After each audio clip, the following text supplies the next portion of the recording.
Hello বন্ধুরা, কেমন আছো? লাস্ট উইকেন্ডে আমরা ডুয়ার্স ভ্রমণে গিয়েছিলাম।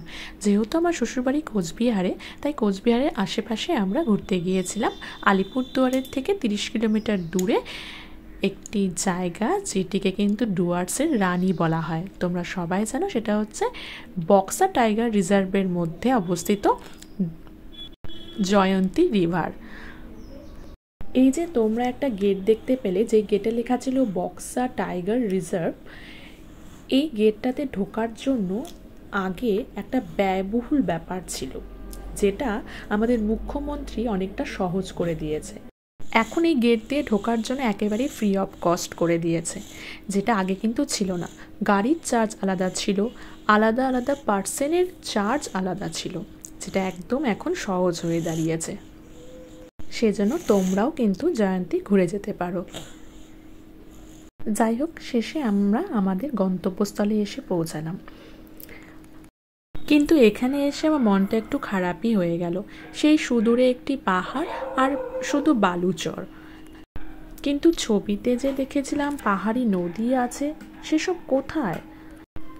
তারপর জানতে পারলাম এখানে বিভিন্ন সাফারির গাড়ি আছে, যেই গাড়িতে চড়ে ওই দূরে গেলে ওখানে পাহাড়ি নদী দেখতে পারবো, ঝর্ণা দেখতে পারবো। এটাও কিন্তু একটা ব্যয়বহুল ব্যাপার। এই যে গাড়িগুলো দেখতে পাচ্ছ, এগুলো গভর্নমেন্টের গাড়ি, যেগুলো আমাদের সেই সব স্থানে নিয়ে যাবে যেখানে নদী রয়েছে, ঝর্ণা রয়েছে।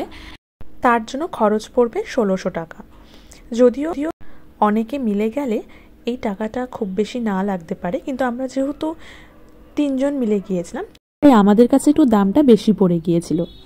সে যাই হোক, আমার না নদী না দেখলে না কেন যেন ঘোরাটা অসম্পূর্ণ লাগে। কেন জানো?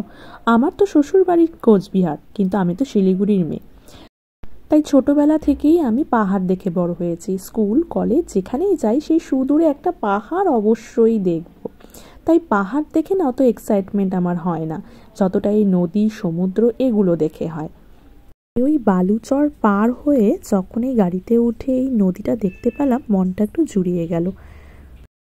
এই দেখো, এগুলো না সব প্যান্ডেল করা হচ্ছে। এই প্যান্ডেলগুলো হচ্ছে ভান্ডারির জন্য করা হচ্ছে। যেহেতু আমরা শিবরাত্রির 2 দিন আগে গিয়েছিলাম, তাই যত রাস্তা বের হচ্ছি এই ভান্ডারি তৈরির দৃশ্য দেখতে পাচ্ছি। এই যে এই পাহাড়টা কিন্তু ভুটানের পাহাড়। এই পাহাড়ের একদম ওপরে একটা মহাকাল মন্দির রয়েছে। সেখানে যাওয়া অনেকটাই কষ্টসাধ্য। শিবরাত্রিতে কিন্তু অনেক ভক্তরা এখানে সেই একদম ওপরের চূড়ায় ওঠে। সেজন্য নিচে অনেক ভান্ডারির প্রত্যেকটা সংস্থা এখানে এই খাওয়ার ব্যবস্থা করে। দেখো কি সুন্দর, পাহাড়ের গা বেয়ে একটি পাহাড়ি নদী বয়ে গেছে, এবং এই একটা সাঁকো, সেই সাঁকোর মধ্য দিয়েই যেতে লাগে এই মহাকালে। আর সেই উঁচু পাহাড়ে মহাকালে যাবো না, এখানে একটা ছোট্ট মহাকাল আছে, তাও অনেকটা উঁচু। দেখো, এই যে ছোট্ট রাস্তা দিয়ে আমরা এখন পাহাড়ে উঠছি। সবাই এখানে ছোট মহাকাল মন্দির বলে পরিচয় দেয়, সেখানেই আমরা আজকে যাচ্ছি। ড্রাইভার দাদা অনেক হেল্প করে দিয়েছিল, যেহেতু আমি আমার শ্বশুরমশাইকে নিয়ে গেছিলাম এবং ছোট্ট বাচ্চাকে নিয়ে গেছিলাম। সেই দাদাটাই আমাদেরকে অনেকটা হেল্প করে দিয়েছিল। এই দেখো, সেই মন্দিরটি অনেক জাগ্রত। তারপর আরেকটু উপরে উঠে আমরা সেই কাঙ্ক্ষিত ঝর্ণাটি দেখতে পারি। যদিও খুব স্বল্প জলের ঝর্ণা, তবুও এত দূরে এসে একটু জল আর ঝর্ণা দেখতে পেরেছি বলে আমার মনটা ভীষণ খুশি ছিল। তারপর সেই সেম রাস্তা দিয়ে আমরা বেরিয়ে আস্তে আস্তে পাহাড় থেকে নিচে নেমে এলাম। তারপর ওই সাঁকোটার ওখানে আমি অনেকগুলো রিলস বানাই, যেগুলো তোমরা দেখতে পারবে।